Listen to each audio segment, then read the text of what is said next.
Welcome to বিজ্ঞান gallery. এই ভিডিওতে 2024-25 একাডেমিক ইয়ারে এসসিআরটি ত্রিপুরা থেকে যে কোয়েশ্চন ব্যাংক দেওয়া হয়েছে ক্লাস 10-এর উপর, সেই কোয়েশ্চন ব্যাংকের যে ম্যাথমেটিক্সের কোয়েশ্চনগুলি আছে, ভেরি শর্ট আনসার, অর্থাৎ 1 মার্কের যে প্রশ্নগুলি আছে সেই 1 মার্কের কোয়েশ্চনগুলির মধ্যে আমি 18 থেকে 35 পর্যন্ত সবগুলি প্রশ্ন এই ভিডিওতে সহজ এবং সরল করে বুঝিয়ে করে দিয়েছি। এর আগে আমি ফিজিক্স, কেমিস্ট্রি, বায়োলজির যে তোমাদের কোয়েশ্চন পেপার আছে সেগুলির আনসার আমি দিয়েছি, সাজেশনের ভিডিও আমি কমপ্লিট দিয়ে দিয়েছি, আর ম্যাথমেটিক্সের উপর পরপর 1, 2, 3 করে 4টা ভিডিও দিয়েছি। সুতরাং এটা হচ্ছে তোমাদের 5 নম্বর ভিডিও। এরপরে আমি নিয়ে আসব ভিডিও নাম্বার 6। তাহলে এবার আমি চলে যাচ্ছি মূল প্রসঙ্গে। কোয়েশ্চন নাম্বার 18, কোনো সমান্তর প্রগতির প্রথম পদ 7, সাধারণ অন্তর 3 হলে অষ্টম পদটি নির্ণয় করো। তাহলে আমরা কি করব? আমরা প্রথমে লিখে নেব যে প্রথম পদটা তো এ দ্বারা চিহ্নিত করা হয়। প্রথম পদ এ ইকুয়াল টু হলো 7, আর সাধারণ অন্তরে ডি দ্বারা চিহ্নিত করা হয়, ডি ইকুয়াল টু 3। সুতরাং অষ্টম পদ T8 ইকুয়াল টু কি হবে? T8 হবে a প্লাস 8 মাইনাস 1 ডি, এটা হচ্ছে ফর্মুলা। ইকুয়াল টু নিচে ইকুয়াল টু দিলাম, এর মানটা কত? 7 বসিয়ে দিলাম। আর এদিকে কি 8 থেকে যদি 1 যায় তাহলে 7 হয়, আর এই 3 মানটা কত হচ্ছে? এই 3 মানে ডি এর মানটা হচ্ছে 3। তাহলে কি দাঁড়ালো? তাহলে দাঁড়ালো 7 আর 3 সাথে 21, তাহলে আনসার হবে কত? 28। এটাকে যদি তুমি অ্যাড করো অর্থাৎ যোগ করলে তুমি পাবে 28। 20 নাম্বার কোয়েশ্চন, নিচের সমান্তর প্রগতির বাক্সের লুপ্ত পদটির নাম নির্ণয় করো। লুপ্ত পদটি নির্ণয় করো, অর্থাৎ এই যে তোমরা বক্স দেখতে পাচ্ছ, বক্সের মধ্যে কত হবে সেটা তোমাকে বের করতে হবে। দেখো আমরা কি জানি, দেখো ধরো এ বি সি হচ্ছে 3টা পদ সমান্তর প্রগতিতে আছে। তাহলে আমরা জানি বি হলো এ প্লাস সি বাই 2, এটা হচ্ছে ফর্মুলা বা এটা হচ্ছে সিস্টেম। তো এইবার আমরা এটা কাজ করব, এখানে যে তোমার এই যে পদটা আছে, এই পদটারে যদি আমরা বি ধরে নেই, তাহলে তার আগের পদটা কি? আগের পদটা হচ্ছে এ, আর এটা হচ্ছে সি, এটার যদি আমরা বি ধরি তাহলে এই পরপর 3টা পদ, তাহলে বি ইকুয়াল টু আমরা লিখতে পারি এ প্লাস সি বাই 2, মানে 13 প্লাস 3 বাই 2। তাহলে কত দাঁড়ালো এটা? এটা হলো 16 বাই 2 ইকুয়াল টু হচ্ছে 8। তাহলে এই পদটা দাঁড়াচ্ছে কত? 8। এবার একটা জিনিস আমরা দেখব যে এই 3 থেকে যদি 8 মাইনাস করি, 3 থেকে 3 মাইনাস যদি আমরা 8 করি তা হচ্ছে -5, সাধারণ অন্তর হচ্ছে -5। এবার 8 থেকে যদি 8 মাইনাস 13 যদি করি তাহলে হচ্ছে -5, সাধারণ অন্তর হচ্ছে কি? -5, অর্থাৎ 3 সাথে 5 যোগ করলে তুমি 8 পাচ্ছ, 8-এর সাথে 5 যোগ করলে 13 পাচ্ছ, 13-এর সাথে 5 যোগ করলে কত পাবে? 13 প্লাস 5 করলে কত হবে? 18। তাহলে এই পদটা হবে 18। বাস, তাহলে আমরা লুপ্ত পদগুলি পেয়ে গেলাম, এই শূন্যস্থান পূরণ করে দিলাম। এরপরে আমরা দেখে নিচ্ছি পরের যে প্রশ্ন, অর্থাৎ কোয়েশ্চন নাম্বার 21।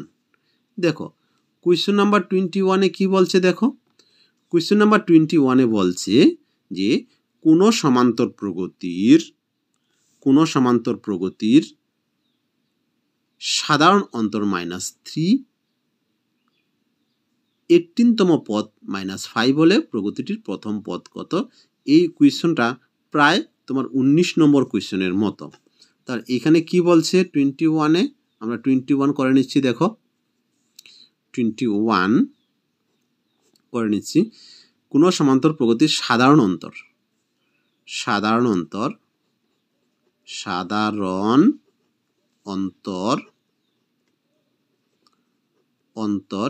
ইকুয়াল, সাধারণ অন্তরকে ডি দ্বারা চিহ্নিত করা হয়, কমা ডি ইকুয়াল টু কি দিয়েছে, তারা -3 দিয়েছে। এবার তারা বলছে প্রথম পদ, ধরি প্রথম পদ ইকুয়াল টু এ। এবার তারা বলছে 18তম পদ কত? 18তম পদ হচ্ছে -5। অ্যাকর্ডিং টু কোয়েশ্চন 18তম পদ T18 equal to A plus 18 minus কত হবে, 18 মাইনাস 1 ডি, এটা হচ্ছে ফর্মুলা। ইকুয়াল টু কত দিয়েছে তারা? ইকুয়াল টু দিয়েছে এই পদটার হচ্ছে -5, সেই জন্য আমি অ্যাকর্ডিং টু লিখে দিলাম। তাহলে ইমপ্লাইজ আমরা কি লিখতে পারি? আমরা লিখতে পারি এর ভ্যালু তো আমরা বের করতে হবে, এ প্লাস এই 18 থেকে 1 গেলে হচ্ছে 17, আর ডি এর মানটা হচ্ছে -3 ইকুয়াল টু -5। ইমপ্লাইজ এ -3 17 কত? 17 দুগুণে 34, 3 17 51, 51 equal to -5। Implies A equal to কি হলো, -5 প্লাস 51। এটাকে যদি তুমি সাইড চেঞ্জ করো তাহলে কি হচ্ছে, চিহ্ন পাল্টিয়ে যাচ্ছে। তাহলে এ ইকুয়াল টু কি হলো, এ ইকুয়াল টু 51 থেকে যদি তুমি 5 বিয়োগ করো তাহলে দাঁড়াবে এ ইকুয়াল টু 46। তাহলে কি হলো, সুতরাং প্রদত্ত প্রগতির প্রথম পদ ইকুয়াল টু কত, 46। এটা হয়ে গেল আনসার। এরপরে আমরা দেখে নিচ্ছি তার যে পরের প্রশ্নটা আছে। পরের প্রশ্নটা কোনটা? পরের প্রশ্ন হচ্ছে 22। পরে আমরা দেখে নিচ্ছি কোয়েশ্চেন নাম্বার 22। কোয়েশ্চেন নাম্বার 22 কি বলছে? সমান্তর প্রগতি 10, 7, 4 ... -62 এর শেষ পদ থেকে প্রথম পদের দিকে 11তম পদটি নির্ণয় করো। তাহলে আমরা একটা কাজ করি, প্রথমে যদি প্রগতিটাকে লিখে নিই, কিভাবে লিখব? 22 নাম্বার কি আছে? 10, 7, 4 ... -62। তাহলে আমরা তো বুঝতেই পারছি যে এখানে সাধারণ অন্তর হচ্ছে -3। কি করে বুঝলাম সাধারণ অন্তর? এখানে প্রথম পদ হচ্ছে এ, আর সাধারণ অন্তর হচ্ছে -3, কারণ 7 থেকে যদি 10টি বিয়োগ করো তাহলে হচ্ছে -3। এবার তারা বলছে শেষ পদের দিক থেকে এদিকে 11 নম্বর পদ, অর্থাৎ এটাকে 1 ধরবে, 1 2 3 4 5 6 7 8 করে 11 নম্বর পদটা কত সেটা তোমাকে বের করতে হবে। তাহলে এটাকে যদি আমরা উল্টিয়ে নেই কি হবে? 62 ...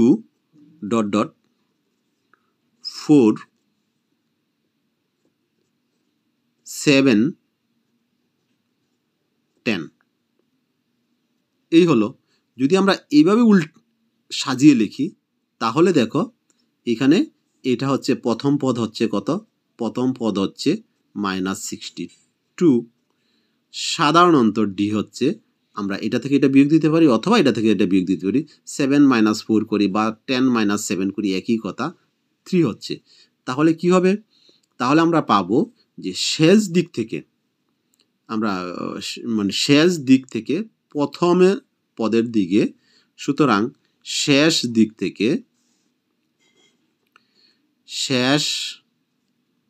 পদ থেকে প্রথম পদের দিকে প্রথম পদের দিকে 11তম পদটি হলো আমরা কি করতে পারি, আমরা করতে পারি a প্লাস 11 মাইনাস 1 ডি যদি করি তাহলে কি পাবো, এর ভ্যালুটা কি লিখবো, এর ভ্যালুটা লিখবো 62 প্লাস 10 আর ডির ভ্যালুটা কত লিখবো, ডির ভ্যালুটা লিখবো 3। তাহলে কি দাঁড়ালো, দাঁড়ালো minus 62 plus 30 equal to minus 32। এটা হয়ে গেল আনসার। 23তে কি বলছে, একটি সমান্তর প্রগতির nতম পদ an equal to 3n plus 7 হলে সাধারণ অন্তর কত। এটা একেবারে ইজি কোয়েশ্চন। তারা বলেছে nতম পদ দিয়ে দিয়েছে 23, nতম পদ an equal to 3n plus 7। সুতরাং প্রথম পদ কি হবে, a1 ইকুয়াল টু হবে 3 into 1 plus 7 equal to 3 plus 7 equal two 10 হলো প্রথম পদ। দ্বিতীয় পদ 2 ইকুয়াল টু, মানে n এর জায়গাতে 2 বসাবো, 2 into 3 into 2 plus 7 equal two 6 plus 7 কত হলো, দ্বিতীয় পদ হলো আমরা পেলাম 13। আমরা প্রথম পদ পেলাম 10, দ্বিতীয় পদ পেলাম 13, তাহলে সাধারণ অন্তর কি হবে, সুতরাং সাধারণ অন্তর ইকুয়াল টু কি হবে, দ্বিতীয় পদ মাইনাস প্রথম পদ 13 মাইনাস 10 ইকুয়াল টু 3। এটা হয়ে গেল আনসার। আমরা পরের প্রশ্ন দেখব 24 বলছে sine A equal to sine A equal to 3/4 হলে tan এ ইকুয়াল টু কত। তাহলে আমরা কি করব, এখানে আমরা tan এ ইকুয়াল টু কত, আমরা যদি এটাকে ত্রিভুজ একে করি তাহলে হয়ে যায় অবশ্য। এটা যদি এইভাবে একটা ত্রিভুজ এঁকে নেই, দিস ইজ এ, কেননা সাইন এ বলেছে, এটা হচ্ছে সূক্ষ্মকোণ, সেই জন্য এটা দিলাম আমি A B C equal to কি হবে, ইকুয়াল টু হবে লম্ব বাই অতিভুজ। এটা হলো ফর্মুলা। আবারও বলছি, সাইন এ ইকুয়াল টু লম্ব বাই অতিভুজ। এখানে লম্ব কি আছে, বিসি, অতিভুজ কি আছে, এসি। তাহলে আমরা লম্বর জায়গাতে বসাতে পারি 3, আর এইখানে অতিভুজের জায়গাতে কি বসাতে পারি, এসি, এসির জায়গাতে বসাতে পারি আমরা 4। ব্যাপারটা ক্লিয়ার। কিন্তু আমাদের বের করতে হবে tan এর ভ্যালুটা। যেহেতু tan এর ভ্যালু বের করতে হবে, সেই জন্য আমাদের এই ভূমিটা লাগবে। কেননা tan এ ইকুয়াল টু লম্ব বাই ভূমি, তাহলে আমাদের ভূমি লাগবে। আর যেহেতু এটা একটা সমকোণী ত্রিভুজ, তাহলে আমরা কি লিখতে পারি, এ বি সি সমকোণী ত্রিভুজ হতে পাই, কি পাই, হতে পাই অতিভুজ স্কোয়ার ইকুয়াল টু লম্ব স্কোয়ার প্লাস ভূমি স্কোয়ার। তাহলে এটা কি দাঁড়ালো, এটার ভ্যালুটা দাঁড়ালো 4 square equal to 3 square plus AB square. Implies কি পেলাম, 16 equal to 9 plus AB square. Implies আমরা কি পেলাম, 16 মাইনাস 9, এটাকে যদি সাইড চেঞ্জ করে নিয়ে আসি, equal to AB square. Implies 16 থেকে 9 গেলে কি হচ্ছে, 16 থেকে 9 গেলে হচ্ছে এখানে 7 equal to AB square. Implies AB equal to কত হচ্ছে, এবি ইকুয়াল টু হচ্ছে √7। তাহলে এখানে আমরা কি লিখব, এখানে লিখব √7। তাহলে আমরা কি করব, আমরা লিখব সুতরাং tan A equal to tan A equal to কি হলো লম্ব বাই ভূমি, লম্ব বাই ভূমি, লম্বটা কত বিসি, দেখো ত্রিভুজের মধ্যে বিসি, ভূমিটা হচ্ছে এবি ইকুয়াল টু 3/√7, এটা হয়ে গেল আনসার। এবার আমরা দেখে নিচ্ছি ঠিক তার পরের যে প্রশ্নটা আছে, পরের প্রশ্ন কি দাঁড়ালো, সাইনের সর্বোচ্চ মান কত। দেখো সাইন এ এর সর্বোচ্চ মান কত, যেহেতু এই যে সাইনের মানটা 0 ডিগ্রি থেকে 90 ডিগ্রির ভিতরে, তাহলে সাইনের ভ্যালুটা দেখো আমরা দেখাচ্ছি 0 ডিগ্রি থেকে 90, এই দেখো এখানে দেখানো, এটা হচ্ছে সাইন, সাইন 0 ডিগ্রির মান হচ্ছে 0 আর সাইন 90 ডিগ্রির মান হচ্ছে 1। তাহলে সাইন যখন মানে এর ভ্যালুটা যখন 90 ডিগ্রি হবে তখন হবে 1। তাহলে তোমরা লিখে দেবে সাইন এ এর সর্বোচ্চ মান হলো 1, ডিরেক্ট আনসারটা লিখে দেবে সাইন এ এর সর্বোচ্চ মান হচ্ছে 1। এরপরে দেখে নিচ্ছি আমরা তার ঠিক পরের প্রশ্নটা, পরের প্রশ্নে কি বলেছে দেখো, পরের প্রশ্নে বলেছে যদি রুট 3 tan 2θ -3 ইকুয়াল টু 0 হয় তবে থিটার মান কত। এটা একটা মজার প্রশ্ন, আমরা এখানেই দেখে নিচ্ছি। তারা বলেছে কি √3 tan 2θ -3 ইকুয়াল টু 0। তাহলে আমরা কি বলতে পারি, √3 tan 2θ ইকুয়াল টু 3, যদি আমরা সাইড চেঞ্জ করি ইমপ্লাইজ tan 2θ ইকুয়াল টু কত দাঁড়ালো 3/√3, √3 দ্বারা 3 রে যদি তুমি কাটো তাহলে শুধু পাবে তুমি √3। তাহলে দেখো √3, তাহলে দেখো এই যে tan 60 ডিগ্রি ভ্যালুটা হচ্ছে √3, তাহলে আমরা লিখব implies tan 2θ equal to tan 60 degree. তাহলে বোথ সাইডে যদি তোমার tan ক্যান্সেল হয়ে যায় তাহলে তুমি কি পাবে 2θ ইকুয়াল টু 60 ডিগ্রি। তাহলে 2θ যদি 60 ডিগ্রি হয় আর 2 দিয়ে যদি 60 রে ভাগ দাও তাহলে কি দাঁড়াবে, তাহলে তুমি পাচ্ছ θ ইকুয়াল টু 60/2, তাহলে পাচ্ছ কত 30 ডিগ্রি। তাহলে এটা হয়ে গেল আনসার 27। আমরা দেখে নিচ্ছি 27, এখানে আমরা tan θ কত পেয়েছি, tan θ ইকুয়াল টু 3/4, তারা দিয়েছে cos θ minus sin square θ equal to কত দিয়েছে, তোমাকে এটা বের করতে হবে। তাহলে আমরা একটা কাজ করে নিই, আগের মতো ত্রিভুজ এঁকে নিই, ত্রিভুজ আঁকলে অনেকটা সোজা হয়ে যাবে। ধরো এই হচ্ছে একটা ত্রিভুজ, এটা হচ্ছে এ বি সি। তাহলে tan θ ইকুয়াল টু কি লম্ব বাই ভূমি আমরা জানি, তো এখানে লম্ব কি আছে, লম্ব হচ্ছে বিসি, ভূমি হচ্ছে কি এবি, তাহলে এটা কি দাঁড়াবে, আমরা এখানে লিখতে পারি লম্বটা লিখতে পারি 3, ভূমিটা লিখতে পারি 4। তাহলে এটা একটা সমকোণী ত্রিভুজ, সমকোণী ত্রিভুজ যদি হয় তাহলে এখান থেকে আমরা কি পাই, এখান থেকে অত্রিভুজটা পাই √, তাহলে এখান থেকে আমরা কি পাই, এখান থেকে আমরা পাই যে AC equal to √3 square plus 4 square, কত দাঁড়ালো √9 প্লাস 16 ইকুয়াল টু √25 আমরা পাই এসিটা।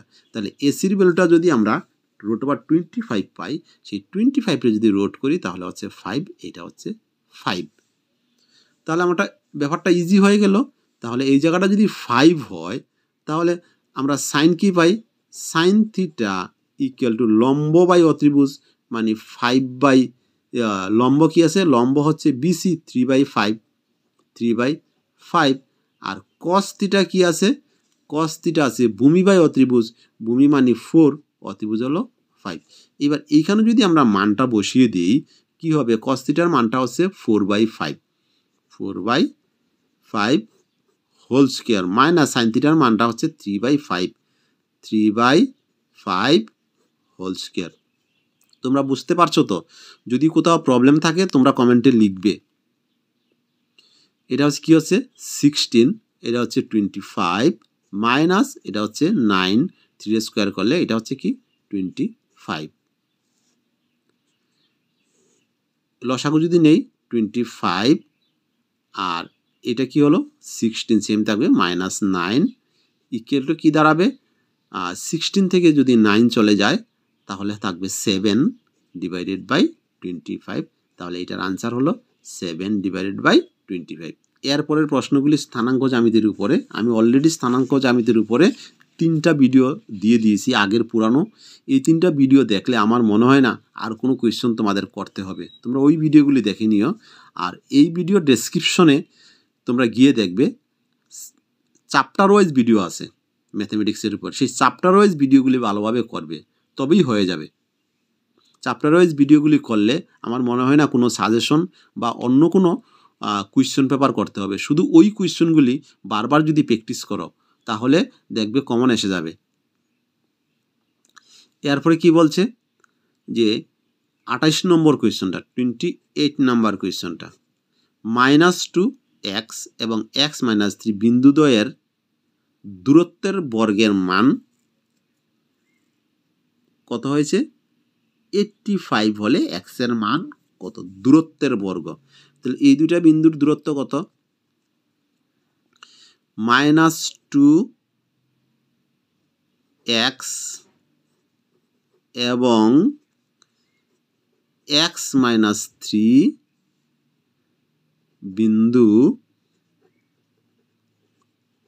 দ্বয়ের মধ্যবর্তী দূরত্ব। ফর্মুলা কি, √x2 - x1, মানে এইটা মাইনাস দিস ইজ x1, এটা হলো y1, x2 y2। Formula x2 - x1, x2 কত আছে x - 2 মানে x + 2 হয়ে যাবে whole square, plus y2 - y1 plus y2 কি আছে -3 - x হোল স্কয়ার। তারা বলেছে কি, তারা বলেছে যে এইটার বর্গ করলে কত হবে 85 হবে। তাহলে অ্যাকর্ডিং টু কোয়েশ্চন আমরা লিখতে পারি, √x + 2 whole square plus -3 - x whole square পুরোটার স্কয়ার দিয়ে তারা বলেছে হবে 85। এটা হলো কোয়েশ্চন।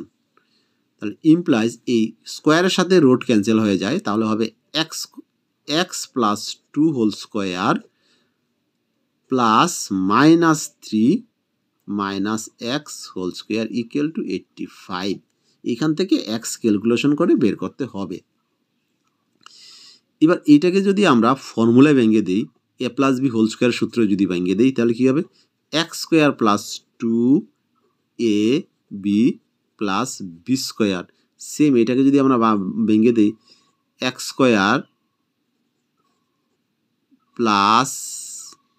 প্লাস নয়, এখানে হবে মাইনাস হয়ে যাবে -2ab প্লাস বি স্কোয়ার। এটা হচ্ছে ফর্মুলা। ইকুয়ালি কি হচ্ছে 85। এখানে আমরা কি করলাম, আমরা এখানে এটা প্লাস হয়ে যাবে, এটা প্লাস হয়ে যাবে কারণ এটা হলো এ, এটা হলো বি, তো a - b, তাহলে এটার আগে তো মাইনাস আছে আর বি তো ফর্মুলার মাইনাস, তাহলে a² - 2 ফর্মুলা 2 এ হলো -3 আর হচ্ছে বি হলো x, তাহলে এখানে মাইনাস হবে না প্লাস হবে। এবার আমরা কি করব, ইমপ্লাইজ x² + 4x + 4 + 9 মাইনাসে মাইনাসে প্লাস হয়ে যাবে 6x + 6x plus x² equal to হচ্ছে 85। এটা দাঁড়ালো 85। এবার এখান থেকে কি করতে হবে, এখান থেকে তোমাকে ক্যালকুলেশন করে x এর ভ্যালুটা বের করতে হবে। আমরা কি করব, এখানে x স্কয়ার দুইটা আছে, আমরা লিখব 2x স্কয়ার, এখানে কি দাঁড়ালো 4x আর হচ্ছে 6x হচ্ছে 10x, আর এখানে দাঁড়ালো এই দুইটা মিলে কত হলো, এই দুইটা মিলে হলো 13 মাইনাস 85 ইকুয়াল টু 0। এবার আমরা কি করব, এটার থেকে যদি এটা মাইনাস করি implies 2x square plus 10x minus এটা থেকে মাইনাস করলে হবে 72 ইকুয়াল টু 0। এবার পুরোটা থেকে আমরা এটা 2 কমন নেই, x square plus 5x minus 36 equal to 0। এবার কি করব, ইমপ্লাইজ এই 2 দিয়ে যদি আমরা পুরোটাকে ভাগ দিই তাহলে কি হবে, x square plus 5x minus 36, এটা একটা কি হলো মিডল টার্ম অঙ্ক এসে গেল। এবার এইখান থেকে তোমাকে উৎপাদকে বিশ্লেষণ করতে হবে। এটাকে উৎপাদকে বিশ্লেষণ কি করব, 4 নং 36 x স্কয়ার প্লাস 9 মাইনাস 4, 4 নং 9 থেকে যদি 4 যায় তাহলে দেখবে 5 হয়, মাইনাস 36 ইকুয়াল টু 0। এবার কি করব, implies x square plus 9x minus 4x minus 36 equal to 0। Implies x যদি কমন নেই x প্লাস 9, এখান থেকে যদি মাইনাস 4 কমন নেই x প্লাস 9 হবে equal to 0। Implies x plus 9 into x minus 4 equal to 0। Implies x equal to minus 9 4, এটা হয়ে গেল আনসার। কোশ্চেন নাম্বার 30 কি বলছে, বলছে যে 4p এবং 10 বিন্দুদ্বয়ের মধ্যবর্তী দূরত্ব 5 একক হলে p এর মান কত। তাহলে আমরা লিখব যে 4p ও 10 এর মধ্যবর্তী দূরত্ব কি হবে, মধ্যবর্তী দূরত্ব তোমরা জানো রুট ওভার এই 1 minus 4 whole square, 1 minus 4 whole square, আর কি হবে plus 0 minus P whole square. Equal to দাও, 1 থেকে 4 গেলে কি হচ্ছে minus 3 whole square plus minus P whole square, কি দাঁড়ালো এটা রুট ওভার, এটা হচ্ছে 9 plus P square. According to question 9 plus P square root over equal to কি দিয়েছে, তারা ইকুয়াল টু দিয়েছে 5। তাহলে বোথ সাইড যদি আমরা স্কয়ার করে নিই, root over 9 plus P square whole square equal to both side square আর রুটে তো উঠে গেল, তাহলে 9 plus P square equal to কি 25 রে যদি আমরা বর্গ করি, তা 5 রে বর্গ করলে হবে 25। Implies P square equal two 25 minus 9 implies P square equal two 16 implies P square equal two 4 square implies P equal to 4, এটা হয়ে গেল আনসার। পি এর ভ্যালুটা কত দাঁড়ালো, পি এর ভ্যালুটা দাঁড়ালো 4। 32 এবি বিন্দুদ্বয় সংযোগ রেখাংশকে যে বিন্দুটি 3:1 অনুপাতে বিভক্ত করে তার স্থানাঙ্ক কত। তাহলে এখানে আমরা কি পেলাম, আমরা লিখব যে এটা তো আমার m, এটা হলো m, এটা হচ্ছে n, এটা হচ্ছে x1 y1 x2 y2 আমাদের ফর্মুলা অনুসারে।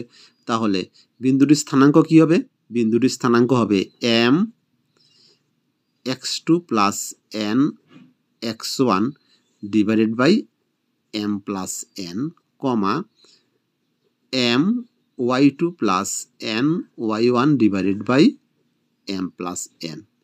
এটা হচ্ছে বিন্দুর স্থানাঙ্ক, তোমরা লিখবে বিন্দুর স্থানাঙ্ক হলো বলে এইভাবে লিখবে। ইমপ্লাইজ আমরা কি পাচ্ছি, আমরা পাচ্ছি এমটা কি হলো, এমটা হচ্ছে 3, আর x2টা কি হলো, x2টা হচ্ছে 8 প্লাস nটা কি হলো, n হচ্ছে 1, আর x1টা কি হলো, x1টা হচ্ছে 4 ডিভাইডেড বাই 3 প্লাস 1, কমা এখানে 3 ইন্টু y2 কি হলো, y2 হচ্ছে 5 প্লাস 1 ইন্টু y1 কি হচ্ছে -3 ডিভাইডেড বাই 3 প্লাস 1। এটা হচ্ছে ফর্মুলা অনুসারে। তাহলে কি দাঁড়ালো, আমরা লিখতে পারি যে 3 8 24 আর হচ্ছে 4, নিচে হচ্ছে 4, কমা নিচে 4 হবে, 3 5 15 -3 ইমপ্লাইজ তাহলে এটা হলো 28/4, কমা 12/4 ইমপ্লাইজ 4 7 28 7, আর এলো 3 4 12, তাহলে নির্ণয় বিন্দুর স্থানাঙ্ক হলো 7 3। তোমরা সুন্দর করে আনসারটা লিখবে, তোমরা লিখবে সুতরাং নির্ণয় বিন্দুর স্থানাঙ্ক হলো 7 3। এরপরে আমরা দেখে নিচ্ছি 33 বলছে 5 6 এবং -14 বিন্দুদ্বয় সংযোগ রেখাংশকে y অক্ষ কি অনুপাতে বিভক্ত করে। তাহলে y অক্ষ দ্বারা যেহেতু বিভক্ত হয়, এক্ষেত্রে x স্থানাঙ্ক কি 0। তাহলে আমরা ধরব যে ধরি 5 6 ও -1 4 বিন্দুদ্বয়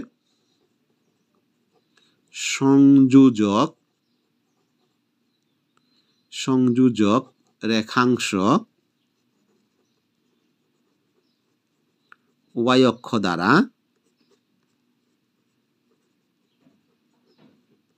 m/n অনুপাতে বিভক্ত। সুতরাং অ্যাকর্ডিং টু কোয়েশ্চন আমরা কি লিখতে পারি, আমরা লিখতে পারি 0 ইকুয়াল টু, কারণ y স্থানাঙ্কটা y অক্ষের উপর x স্থানাঙ্ক 0, লিখব m(x2) মানে -1 প্লাস n x1 কি আছে into 5 divided by m plus n। তাহলে ইমপ্লাইজ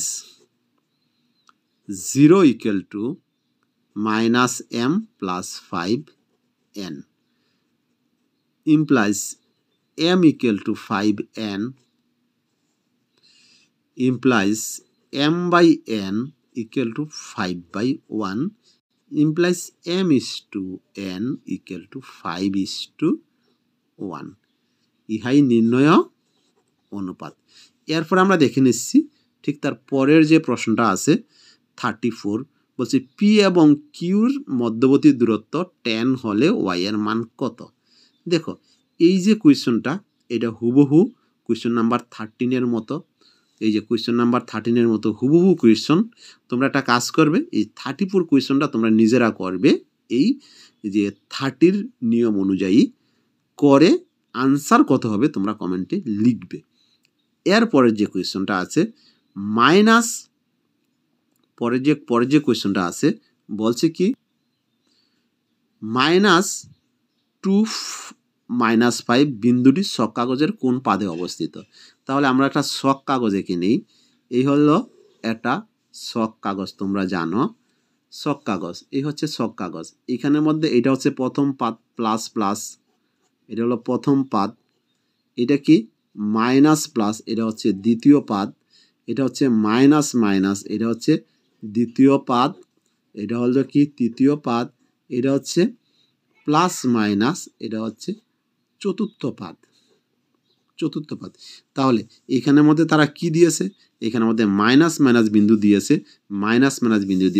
তাহলে এটা আনসার কি হবে, কোন পাদে অবস্থিত, আনসার হবে তৃতীয় পাদে অবস্থিত। সরাসরি আনসার লিখে নিলে হবে। এরপরে 36 থেকে পরের যে প্রশ্নগুলি আছে পরবর্তী ভিডিওর মাধ্যমে দেওয়া হবে। সুতরাং এখন এই ভিডিওটাকে লাইক দিয়ে তোমরা শেয়ার করে নাও।